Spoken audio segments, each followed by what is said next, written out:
Starting this hour as anti-Trump protests swept Brazil, with demonstrators in Rio de Janeiro, Sao Paulo and Brasilia denouncing US tariffs on Brazilian goods.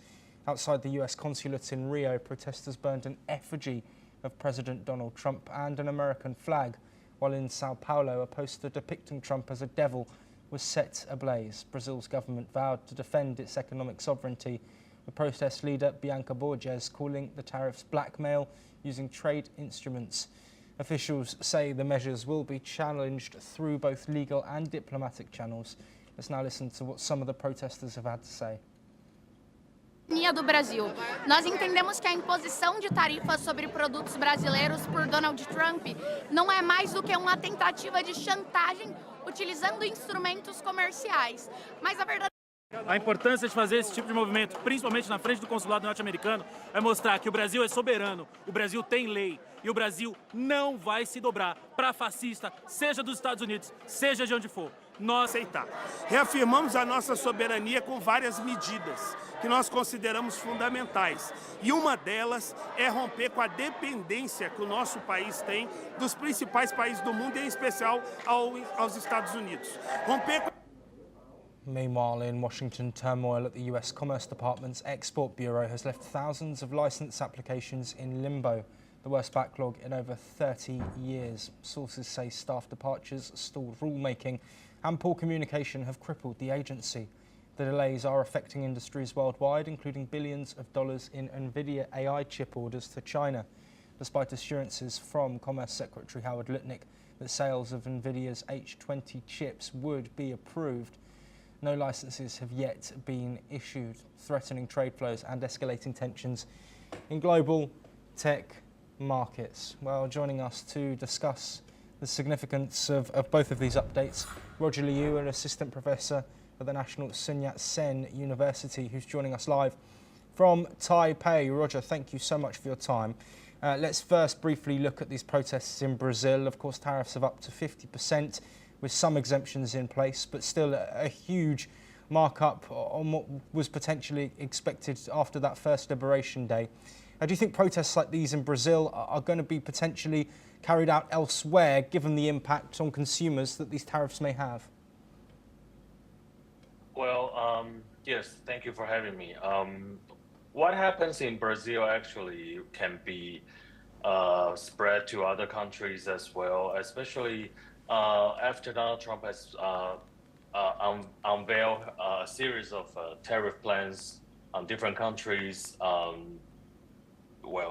including Taiwan, India, and other places. Actually, people are very surprised of what they expected, especially in Taiwan. Here, I can share with you is that, the Taiwanese government and the people thought that they have sacrificed so much by giving TSMC, the Taiwan Semiconductor Manufacturing Company, to invest in the United States by 165 billion US dollars.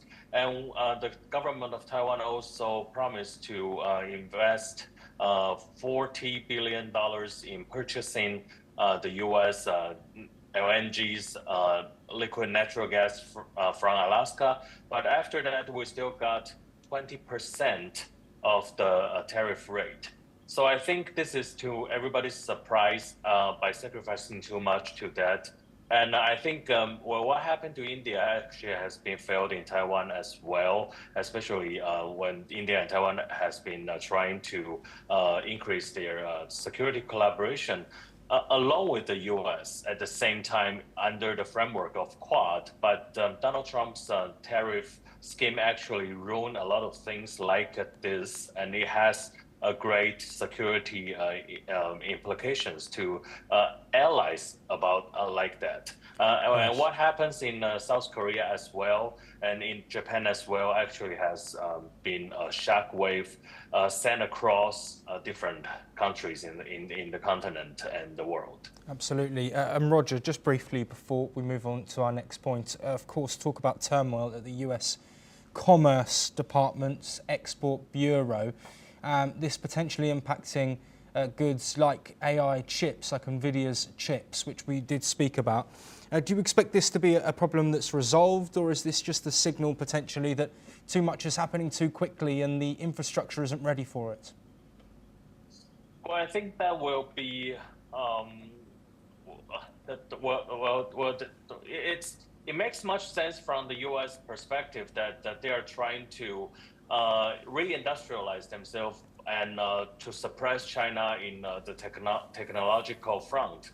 However, well, they have to consider others aspects as well. For example, including the big tech companies from the U.S. and from Taiwan. Actually, they rely very much on their profits on semiconductors. But the Section 223 that the U.S. is going to impose on different countries actually will bring in, for example, in Taiwan, 30 to 35% of the tariffs on the semiconductor-related products, and that will actually deliver a blow to the companies over there. So people are actually paying much attention to that. Yes, Roger, please do stay with us. We're going to stick with trade, but slightly